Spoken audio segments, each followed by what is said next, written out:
बे समाव मोनसे आनकमन आरो गोनां आरो गोदान बे मेसेज आं होनो आखायाव लादों। बिसया साननो गोनां बे बिसया आरो आं बेखौ बे बारावसो फार्स्ट नुसनबाय। टेस कौटिनि जिथु खामानि बाखि जानानै दं एबा दाहार जादों होननानै जे दाखालि दावराव जाबाय थादोंमोन बिटिसि फुराना गभर्नमेन्टआ टेस कौटि दाहार खालामना गालांबाय एबा बेखिनि लस खालामना गालांबाय होननानै बे बिसयखौ आङो मैयानिफ्राय दिनैसिमाव नुगासिनो दं आरो मानि थाखाय 13 कौटि बाखि जाखो आरो बे थिखादारफोरनो होनांगौ होननानै गोबां थाखा बाखि खालामनानै गालांबाय होननानै बुंनाय बुस्थुखौ आं मैयानिफ्राय दिनैसिम आं नायगासिनो दं। बेफोर कपिया बोरैबा गिदिं गिदिं आंनियाव फैगासिनो दं आरो आं बेखौनो बुंनो सानबाय। जा बिटिसिआ ओरैबायदि रुलखौ बानायनानै बै थिखादारफोरखौ मावहोदोंमोन एडमिनिस्ट्रेटिभ एप्रुभेल थारमाने डाबल ए बे एडमिनिस्ट्रेटिभ एप्रुभेलखौ खालामनानैनो खामानिखौ मावनो होयो। दाने बिटिसिआ रुलखौ स्टेटनि रुलखौ मोनसेबो मानियाखै दै। आङो नायनानै मोजां फरायबाय कपिफोरखौ। आंनाव गोबां हिसाबनि खामानिनि माखासे थिखादारफ्रा आंखौ लोगो हमनानै आंजों सावरायलायदोंमोन आरो ओमफ्राय आं कागजखौ नायनो बिदों आरो मा जानानै दं नोंथांमोननि माबाया होननानै। दा बेयाव नायबाय आङो डाबल ए एबा एडमिनिस्ट्रेटिभ एप्रुभेल जानायावनो बिथांमोना खामानिखौ मावबाय। दा स्टेटनि रुल आरो सेन्ट्रेलनि रुलाथ' बेबायदि नङा।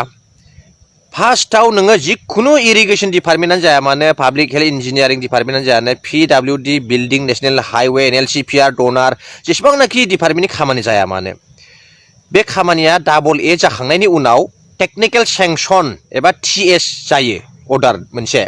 बिनि उनावहाय प्रिलिमिनारि अर्डार होयो। बे स्टेटनिबो सेन्ट्रेलनिबो रुलखा बियो।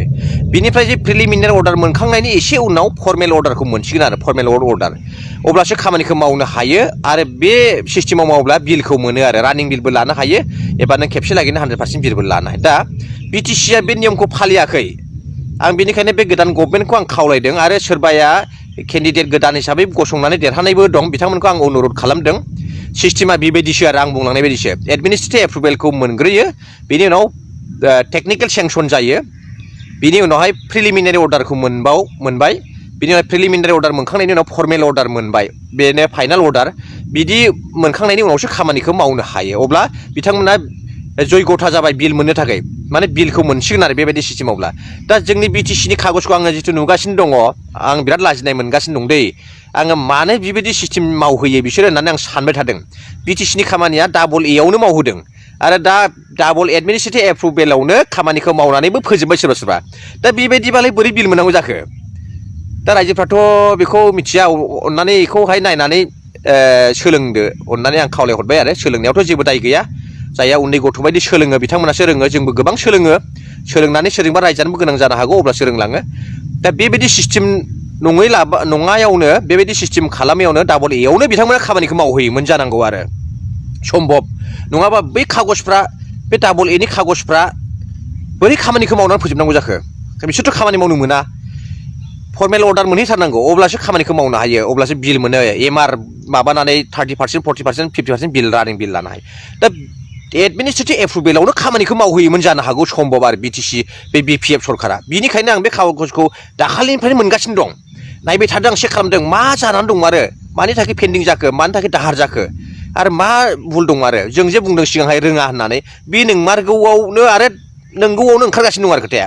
दा बिनिखायनो आं बे गोदान सरकारखौ खावलायदों साबधान माब्लाबाबो बेबायदियाव खामानि मावहोनाङा आरो मावग्राफोरखौ आं खावलायदों जेसेबांनाखि गोदाननि थिखादारफोर दं बे BTC ओनसोलाव रावबो बे डाबल एआव खामानि मावनो नाङा। TS जानानै प्रिलिमिनारि अर्डार आरो फर्मेल अर्डार जेब्लानाखि मोनगोन अब्लासो खामानिखौ माव।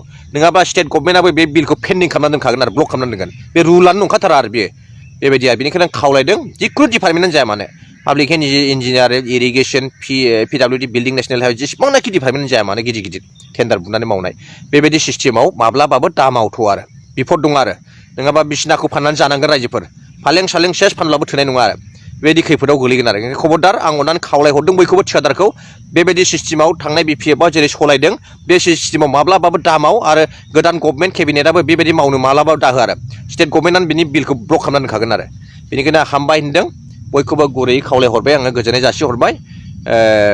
बेबायदि सिस्टेमावसो खामानिखौ गोदान आं दा बुंलांनाय सिस्टेमावसो खामानिखौ मावनांगौ होननानै आङो खावलायहरबाय आरो माब्लाबाबो बे फुराना BPF सरकारनि दैदेननायनि गाइडलाइन बायदि मावथारनाङा बिफद जागोन खिन्थु आङो बेखौनो मिथिहोनानै बे सुंद' बिबुंथिखौ दोनबाय। गोजोन्थों।